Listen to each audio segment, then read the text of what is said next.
Bonjour à tous les amis, j'espère que vous allez bien, on se retrouve pour un tout nouveau live, c'est la descente aux enfers sur le marché de la crypto, ça saigne très dur, comme vous le voyez à l'écran, on est sur du moins 10, moins 15, voire même moins 20% sur l'ensemble du marché, situation extrêmement compliquée, on a un Bitcoin comme vous le voyez à l'écran qui est actuellement à 36 000 $, qui est même passé sous les 36 000 $ dans les dernières heures. Donc vraiment situation très compliquée.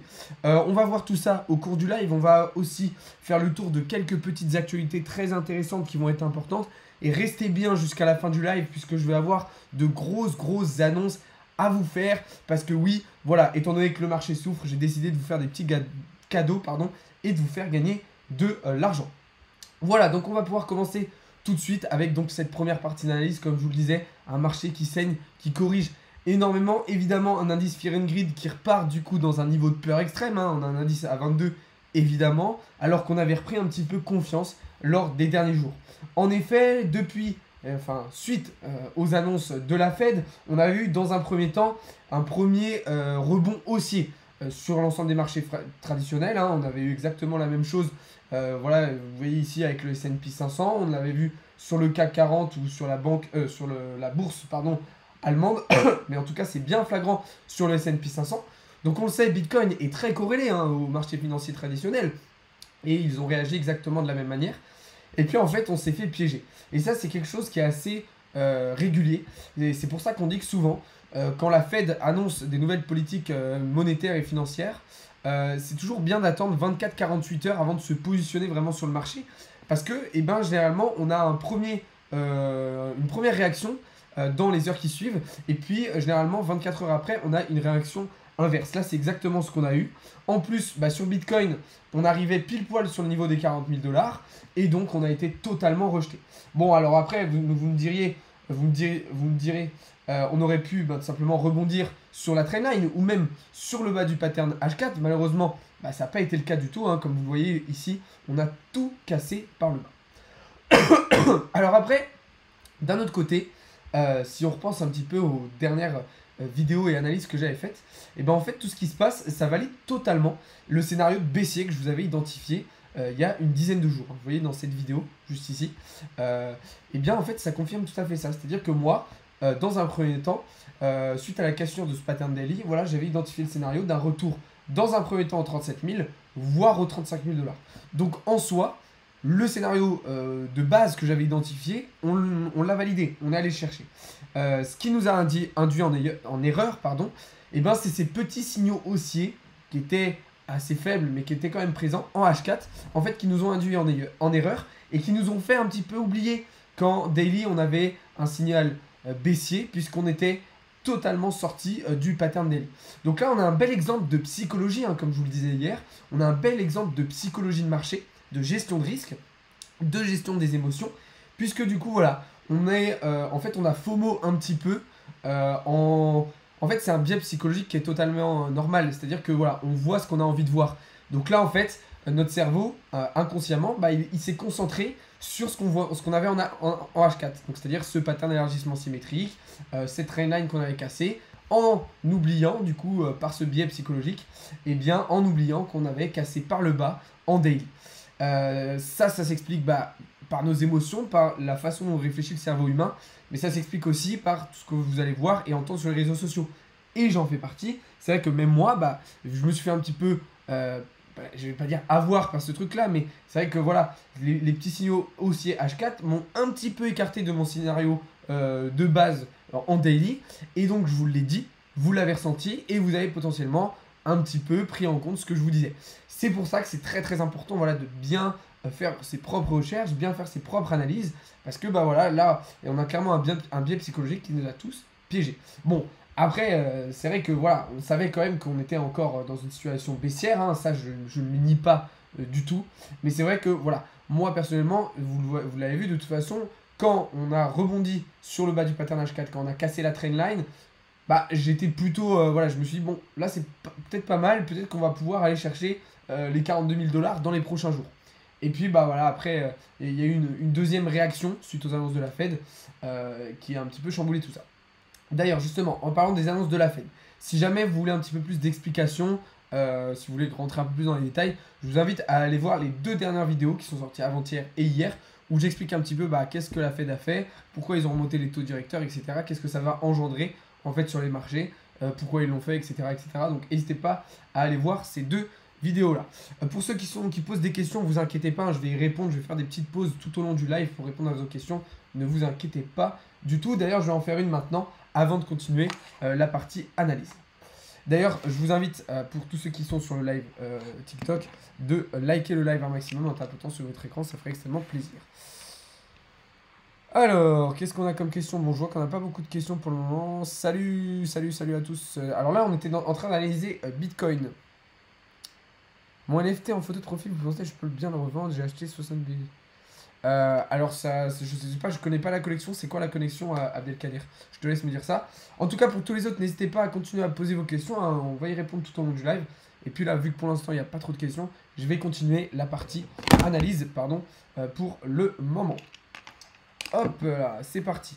Ok, du coup, on va regarder maintenant ce qui est en train de se passer du côté d'Ethereum. Ethereum, comme vous le savez, qui était dans une situation baissière en daily. Et là, en fait, un petit peu comme pour Bitcoin, on s'est fait avoir. C'est-à-dire que voilà, on savait qu'on était dans une situation de bear flag, donc tendance baissière, petit canal haussier. En plus, on avait mis en place ce schéma de double top, donc un M qui est un schéma de retournement de tendance baissière. Et puis en fait, la même chose, on a un petit peu mis de côté ces signaux baissiers daily pour prendre en compte plutôt ce biseau descendant en H4 qu'on avait d'ailleurs très bien cassé par le haut dans un premier temps, comme pour Bitcoin, ce qui aurait pu du coup nous permettre de revenir chercher les 3200 $. Malheureusement, ce n'a pas été le cas, on a réintégré et cassé directement. Donc là, la chose qui est très très importante à dire sur Ethereum, c'est que on a tout simplement cassé on est tout simplement en train de casser le pattern daily par le bas. Donc là, il va falloir faire très très attention à la clôture justement de daily de ce soir, parce que si on casse ce pattern qu'on a ici, hein, le premier, alors oui, je sais, il y en a beaucoup des patterns. D'ailleurs, je vais vous enlever celui-là pour que ce soit plus lisible. Là, si on casse celui-là par le bas, alors c'est retour à 2500 immédiat pour moi. Voilà, c'est la prochaine zone de support.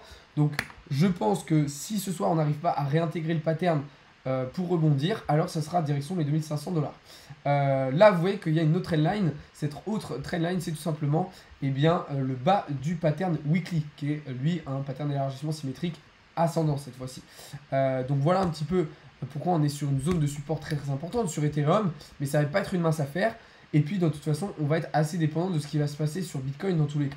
Bon, moi, ce que j'ai à dire, c'est que voilà, Bitcoin, pour moi, on va revenir chercher le bottom peut-être au niveau des 34 500 $. Donc, on n'en est plus très loin. Donc, dans tous les cas, selon moi, le marché devrait rebondir. Peut-être pas ce week-end, mais en début de semaine prochaine. Peut-être que là, voilà, ce week-end, on va prolonger un petit peu la baisse. On va se stabiliser peut-être l'espace d'une journée ici sur la partie basse avant de faire un rebond et d'aller chercher les 40 000 $. Donc, en fait, ça correspondrait parfaitement. Et du coup, ça donnerait un retour d'Ethereum vers les 2500 $ avant un potentiel rebond pour repartir chercher en direction des 3000. Donc voilà un petit peu la situation sur Ethereum. Mais là encore, vous voyez, biais psychologique qui nous a fait un petit peu mettre de côté ces indicateurs baissiers qu'on avait en daily pour privilégier un scénario en fait en H4. Alors pourquoi on fait ça? Comme tout à l'heure, parce que c'est un scénario qui là nous arrangeait, puisque c'est un scénario haussier, donc c'est un scénario qui nous arrangeait, qu'on préférait, et du coup forcément le cerveau humain se concentre sur ça. C'est logique. En fait, c'est dans n'importe quelle situation, c'est comme ça, et là c'est un petit cours de psychologie que je vous fais, c'est qu'en fait, voilà, le cerveau, il va toujours avoir tendance à se concentrer sur les choses positives. Enfin, ça va dépendre des situations, mais il va se concentrer sur les meilleures issues. C'est-à-dire que voilà, là il va essayer de se concentrer sur l'espoir. En fait, c'est ça que je cherchais tout à l'heure, c'est l'espoir. Le cerveau, il va essayer d'identifier les scénarios où il y a de l'espoir. Et du coup, il va essayer de vous cacher en fait les scénarios négatifs, les scénarios pessimistes en fait, parce que du coup c'est mauvais en fait, c'est mauvais. Et du coup, il va se concentrer là où il y a de l'espoir. Là, en H4, il y avait de l'espoir. Du coup, on s'est concentré, on s'est focus sur ça, en mettant de côté les signaux baissiers, comme tout à l'heure je vous disais, pour Bitcoin. Donc voilà un petit peu la situation. Je vais refaire une petite pause questions ou réponses parce que je vois que vous m'avez posé quelques questions. Est-ce que pour toi ça va descendre plus bas encore? Comme je vous le disais, pour moi on va revenir chercher le bottom autour des 34 000, 34 500 et pour moi on devrait rebondir. Qu'est-ce que je pense de Jasmine? Jasmine personnellement ça ne m'intéresse pas. XRP, ils sont toujours en procès avec la SEC. On sait que c'est pas une situation facile pour eux en ce moment. Après, voilà, je pense que c'est un écosystème qui s'est fait dépasser maintenant par d'autres projets bien plus solides, bien plus intéressants. Donc personnellement, je ne me concentre pas du tout sur XRP. Je la surveille de temps en temps, je jette un œil, mais c'est pas du tout une priorité pour moi. Alors que VET, par contre, je pense que, puisque c'est la question de Bastos, toujours que c'est un projet ultra intéressant qui a beaucoup de potentiel. Voilà, voilà, on va pouvoir continuer la partie analyse. Et on va reparler d'une crypto qu'on avait évoquée en début de semaine, c'est tout simplement le CRO de Crypto.com. Donc comme vous le savez, Crypto.com, donc c'est une plateforme de crypto-monnaie, d'ailleurs une très bonne plateforme de crypto-monnaie, mais qui dépense énormément dans le marketing, dans la com, toutes ces choses-là. Donc ils sont sponsors de la prochaine Coupe du Monde, on les voit en UFC, on les voit en Formule 1, on les voit un petit peu partout. Donc ils dépensent beaucoup là-dedans. Sauf qu'en fait, ils se sont rendus compte que financièrement c'était chaud et du coup fallait rééquilibrer un peu tout ça. Donc pour assurer en fait la pérennité de l'exchange, de la plateforme, ils ont décidé il y a quelques jours de baisser tout simplement les rewards, les cashbacks des utilisateurs. Mauvaise idée, puisque du coup les utilisateurs ils ont pas kiffé du tout. Ils se sont dit attends là c'est n'importe quoi, genre nous on est là d'utiliser la plateforme et puis en fait on va avoir de moins en moins d'avantages, notamment d'ailleurs pour ceux qui avaient pris la carte Visa Crypto.com. Du coup ça a effrayé les investisseurs, ça a effrayé les utilisateurs qui sont pour une partie sortis et on a vu du coup le prix du CRO totalement s'écrouler lors des derniers jours. Alors évidemment ça a été aussi encouragé par la chute globale du marché, mais on le voit, CRO avait commencé sa chute bien avant que l'ensemble du marché chute. Si on regarde par exemple sur les derniers jours, Bitcoin, il y a encore 2-3 jours, Bitcoin il fait une très très belle journée verte. Alors que CRO, lui clairement, ça fait depuis quasiment une semaine qu'il se pète la gueule totalement. Et c'est dû à ça justement. Et bien là justement, Crypto.com, ils ont fait machine arrière, ils ont vu que les utilisateurs étaient totalement mécontents, ils ont vu que ça gueulait, et du coup ils ont décidé de rehausser finalement les cashbacks, les rewards, des utilisateurs. Alors c'est pas pour tout le monde pour l'instant, donc c'est pour ça que voilà c'est un demi-rétropédalage, mais ça devrait quand même permettre un petit peu de calmer les ardeurs de certains utilisateurs. Bon par contre en termes de réaction sur le prix, on n'a pas eu grand chose, globalement il n'y a pas eu de réaction sur le prix, contrairement à la news inverse où là ça avait enclenché une baisse. Voilà, là ça n'a pas enclenché une hausse, une nouvelle hausse, ça n'a pas enclenché un rebond. Pour l'instant en tout cas, alors peut-être que ça va venir un petit peu plus tard, mais j'y crois pas trop. Alors après, pour ceux qui me demandent Crypto.com, CRO, etc., qu'est-ce que tu en penses? Moi, je pense toujours que c'est quand même un très très bon... c'est quand même une très bonne plateforme, c'est un très bon exchange. Bon, personnellement, moi je ne l'utilise plus, mais ça reste quand même pas mal. Même s'il y a largement mieux, bien évidemment. Du coup, forcément, étant donné qu'en plus c'est une plateforme qu'on voit partout et qui est amenée à se développer, le CRO, c'est un token qui est amené lui aussi à prendre pas mal de valeur à l'avenir. Donc, c'est pas une mauvaise idée d'avoir du CRO à long terme. Après, à voir. Attention, il faut surveiller quand même la situation de Crypto.com, en fait, les décisions qu'ils vont prendre dans les semaines à venir, parce que ça va être très très important. Donc voilà un petit peu pour le CRO. Je voulais vous reparler du Solana, parce que vous êtes assez nombreux à me poser des questions sur Solana. Est-ce que c'est une bonne idée d'en acheter, etc., etc. Alors, oui, Solana est un écosystème intéressant. Voilà, c'est quand même quelque chose de solide, c'est quelque chose d'intéressant, moi ça me plaît, voilà. Maintenant, il faut bien comprendre quand même que Solana, ils ont eu un certain nombre de problèmes. Des problèmes de décentralisation, des problèmes de sécurité, des problèmes de maintenance, voilà, ça arrive régulièrement sur Solana. Et en plus de ça, Solana, il faut le savoir que voilà, il y a une grosse partie, il y a tout un écosystème NFT sur la blockchain Solana qui est désormais passé sur OpenSea. Donc déjà, Solana a perdu un petit peu de monopole. Tout ça, il faut comprendre que ça a un impact. Ça a un impact pourquoi? Parce que le marché des crypto-monnaies, c'est le marché du plus fort, en fait. C'est-à-dire que c'est l'écosystème qui sera le plus utilisé, le plus performant, le plus sécurisé, qui va survivre, en fait. C'est la loi du plus fort, c'est comme dans la nature. C'est-à-dire qu'un réseau qui fonctionne mal, qui n'est pas bien sécurisé, qui n'est pas bien décentralisé, et qui n'est pas utilisé par beaucoup de personnes, il va mourir, il va s'éteindre, il va disparaître, il va se faire dépasser.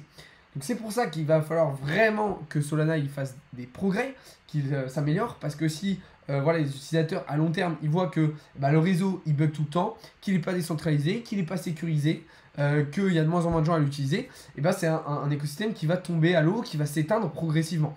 Donc c'est pour ça que oui, ça reste intéressant d'acheter du Solana parce que voilà, encore une fois, il y a tout l'écosystème NFT qui tourne aussi derrière. Mais à très long terme, attention. Je dis attention. Personnellement, j'ai encore du Solana, hein. Évidemment que c'est une bonne crypto. Mais attention. Attention, vraiment, c'est très très important. Donc voilà. Bon, sinon, graphiquement, le Solana, lui, bah, vous voyez qu'on est tout simplement en train de revenir tester ici le support des 78 $. Donc en fait, on a justement cette grosse trendline ainsi que le support. Donc là, il va falloir vraiment tenir ce niveau-là parce que dans le cas contraire, eh ben, on enclencherait une baisse beaucoup plus importante. Il faut savoir que là, après, c'est un peu le no man's land, hein. Là, on avait un petit support intermédiaire, une structure qu'on avait créée, mais qui n'est pas non plus hyper solide. Voilà, il faut comprendre que là, si ça pète par le bas, après, c'est un peu le no man's land jusqu'aux 50 $, quoi. Donc ça ferait chier. Mais bon, c'est comme ça. Du coup, voilà un petit peu pour le Solana. Du côté de GLD, bah, c'est pareil, c'est un petit peu compliqué parce que là, on avait vraiment la volonté de rebondir correctement et avec force sur le bas du range pour valider eh bien, le scénario de double bottom que vous voyez ici en bleu, donc un W, qui est un schéma de retournement de tendance haussier. Maintenant, voilà, bah, si ce support il ne tient pas, et si on le casse par le bas, ça va être compliqué. Ça va être compliqué parce qu'en plus, c'est une zone qui sera difficile à réintégrer à l'avenir. Donc c'est pour ça que moi, j'espère vraiment que GLD va tenir le coup. Maintenant, voilà, si Bitcoin est amené à continuer à plonger un petit peu vers les 34 000 $, ça va être compliqué pour GLD. Mais bon, on en a déjà parlé pas mal de GLD les derniers jours. Donc de toute façon, je vous invite à aller voir un petit peu les dernières vidéos pour regarder tout ça. Bon, de toute façon, qu'est-ce qu'il faut dire? Quelle conclusion tirer de tout ça? Vous inquiétez pas, je vais répondre à vos questions juste après. Quelle est la conclusion tirée de tout ça? Eh ben, c'est que ça fait des putains d'opportunités. Ça fait encore des putains d'opportunités. Pourquoi? Parce que voilà, on revient sur des niveaux de prix bas, on revient sur des niveaux de rachat idéal. C'est-à-dire que moi, personnellement, pour toutes les personnes qui, il y a encore 1 ou 2 semaines, me disaient est-ce que c'est le bon moment pour rentrer, etc. Je vous disais, en général, je vous disais attendez un petit peu. Là c'est bien. Là, c'est un bon moment. Alors, on pourrait attendre encore un tout petit peu si jamais on descend vers la 34 000, mais à long terme, ça ne changera pas grand-chose. Donc, plutôt pas mal. D'ailleurs, c'est une petite chose que je voulais préciser, c'est que c'est bien de vouloir chercher à acheter plus bas. Mais faut pas non plus se dire tout le temps, putain, je suis sûr, c'est pas encore le bon moment. Parce qu'à faire ça, en fait, on attend et on fait jamais. Donc, faites, là, clairement, on va être sur des zones de rachat vraiment très intéressantes pour du long terme. Clairement, que vous achetiez du Bitcoin à 36 000 au lieu de 34 500, ça va pas changer grand chose à long terme sur l'évolution de votre portefeuille. Voilà, ça va jouer à rien du tout. Donc voilà, comprenez que là on va vraiment du coup avoir pas mal d'opportunités très intéressantes, donc saisissez-les, profitez-en. Toutes les personnes qui étaient là, qui voulaient racheter ou qui voulaient se positionner pour une première fois, eh bien vous avez face à vous des belles opportunités. Ok, je vais répondre un petit peu à vos questions désormais. Pourquoi Jasmine ne t'intéresse pas? Parce que pour moi c'est pas quelque chose de fiable pour l'instant. Ethereum classique, pareil, ça m'intéresse pas pour les mêmes raisons, mais pas ouf. Tu penses que je pourrais investir en BTC début de semaine? Je suis débutant. Bah, je viens de répondre à ta question, du coup, lapin de l'extrême. Bitcoin à 20K pour fin juin. Non, impossible. Pour moi, c'est quasiment impossible d'avoir Bitcoin à 20 000. Je vous l'ai déjà expliqué pourquoi. Parce que ça voudrait dire que les mineurs ne seraient plus rentables. En fait, les mineurs ne gagneraient plus d'argent en minant du Bitcoin. Donc, si les mineurs ne gagnent pas d'argent en minant, ils vont arrêter de le faire et c'est la fin du Bitcoin. Donc, pour moi, c'est pas possible. Play to Earn, Mana, Sandbox, très intéressant, Brian. Avec tout le battage et budget pub de Zero et les vents en train de se serrer la ceinture, méfiance. Ah, en fait, c'est juste qu'ils ont dépensé beaucoup trop d'argent dans voilà, de la com, du marketing, en délaissant un petit peu les utilisateurs. C'est pour ça que là, c'est compliqué. Mais après, oui, ils sont clairement en perte de vitesse en ce moment. Au niveau du pack pour le trading sur ton site, est-ce qu'on apprend à tracer les lignes? Bien sûr, Loïc. Bien sûr. Alors, après, alors, ça dépend quelle formation tu vas prendre. Dans les formations de base, tu vas pas apprendre le trading, l'analyse technique en profondeur. C'est-à-dire que je vais te donner les connaissances de base pour maîtriser. C'est-à-dire le vocabulaire, comment faire, qu'est-ce que ça veut dire, etc. Mais je ne vais pas t'apprendre à le faire en pratique. Donc si tu veux apprendre à faire de l'analyse technique, effectivement, un coaching, une séance de coaching, c'est beaucoup plus intéressant. Christina Lagarde est coupable de l'inflation. C'est pas la seule, mais elle est l'une des responsables. Mais oui, du coup, c'est plus judicieux, Loïc, de prendre une séance de coaching. Moi, je m'attendais les 30K. Ah, tu vas acheter 3 bitcoins, Christopher, carrément. Bah, bravo à tous ceux qui ont acheté du bitcoin aujourd'hui. Stepin, j'en pense quoi? C'est un projet qui a beaucoup de potentiel pour moi. Stepin, très intéressant. Très, très intéressant pour moi. Voilà, après, attention. Il y a une grosse hype, beaucoup de FOMO, donc attention. Mais pour moi, ça reste très très intéressant. Donc voilà. Ok, on va pouvoir continuer du coup le live. Hop. La réponse aux questions est terminée. Du coup, une autre actualité que je voulais vous partager, et ça rejoint un petit peu ce dont on a parlé pas mal dans la semaine, c'est l'adoption, la démocratisation des crypto-monnaies qui se développe très très rapidement aujourd'hui partout dans le monde. On a parlé voilà, de la Centrafrique, on a parlé du Panama, du Salvador, on a parlé de différentes entreprises, on a parlé des banques, tout ça qui adopte le Bitcoin. Là, on a désormais des marques de luxe qui adoptent les crypto-monnaies, puisque Gucci va accepter les crypto-monnaies dans une partie de ses magasins. Alors pour l'instant, c'est uniquement aux États-Unis, mais si ça marche, c'est quelque chose qui va être amené à se démocratiser. Et c'est quelque chose de très intéressant parce que voilà, Gucci c'est une marque de luxe, donc ça représente des montants importants, et donc ça attire une clientèle plutôt aisée, et donc qui potentiellement peut posséder pas mal de crypto-monnaies. Donc ça veut dire que là on a une nouvelle utilisation, dans le luxe, mais je veux dire dans la dépense, en fait, dans le loisir, dans le quotidien. En fait, c'est ça que je veux dire, dans le quotidien. Et donc une nouvelle utilisation, et surtout une utilisation quotidienne et régulière, et ben c'est ça qui va permettre une démocratisation et une adoption massive, en fait, de la masse. Après, ça va arriver, de toute façon, puisqu'on voilà, on a Carrefour, des marques voilà, beaucoup plus accessibles qui s'investissent dans le métaverse, etc. Donc la démocratisation est en marche et elle s'accélère de plus en plus. Bon, par contre, évidemment, cette adoption, cette démocratisation massive, elle inquiète, puisque voilà, on a de nouveau le FMI qui a réitéré ses mises en garde vis-à-vis de l'adoption du Bitcoin par certains pays. Il l'avait déjà fait lorsque le Salvador avait adopté, et là ils l'ont refait du coup avec la Centrafrique, qui a adopté Bitcoin comme monnaie légale. Voilà, ils ont réitéré leur mise en garde en disant voilà que c'était dangereux, fallait faire attention, etc., etc. Pour eux, en fait, pourquoi c'est dangereux et pourquoi ils sont contre ça? Parce qu'en fait, ils n'ont plus de contrôle. Ils n'ont plus de contrôle sur ça. Et d'ailleurs, c'est un des arguments principal qui a été évoqué, c'est que voilà, c'est une décision qui est prise sans concertation avec le reste de la zone monétaire. Mais ça qu'il faut comprendre, c'est qu'en fait, c'est indépendant. C'est-à-dire que voilà, là, il n'y a plus effectivement d'institution centralisée ou d'État qui va contrôler en fait, qui va dire bah vous, alors tel pays, vous devriez faire ça avec votre argent. Non. Et c'est pour ça en fait qu'ils ont peur. C'est que voilà, ils vont plus avoir un certain contrôle sur tout ça et ça les effraie évidemment. Donc voilà, après rien d'étonnant hein, venant d'une institution comme le FMI, il n'y a rien du tout d'étonnant. Donc voilà, le lien du Discord il est dans la bio. Ok, il est dans la bio. Ok, en tout cas les amis, on arrive à la fin du live. Du coup je vais répondre à vos questions et après je vais avoir une petite annonce, enfin une grosse annonce même à vous faire très très importante. Est-ce qu'il y a eu d'autres questions? GMT intéressant, ouais, mais il est déjà bien haut. Tu me plais bien, je vais t'ajouter sur Discord, je suis débutant et à fond dans la formation de la crypto. Bah écoute, super, la fin de l'extrême, je t'invite à rejoindre le Discord. D'ailleurs, pour tous ceux qui veulent, bah, je vous invite à le faire, à rejoindre le Discord. Le lien est dans la bio et dans la description pour ceux qui regardent sur Twitch. Donc voilà.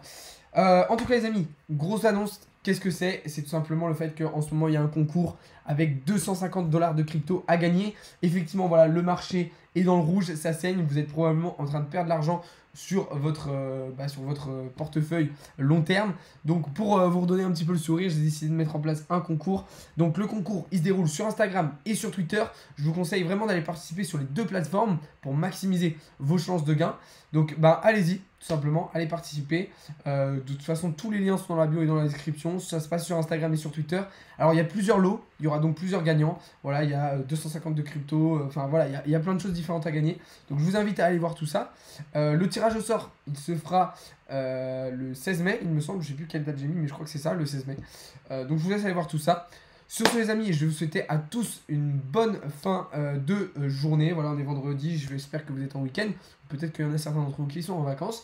Donc passez un bon week-end. On se retrouve dès demain matin de toute façon pour davantage de contenu et davantage d'analyse. Je vous souhaite à tous une très très bonne soirée. Salut à tous, c'était Alex de Crypto Learning.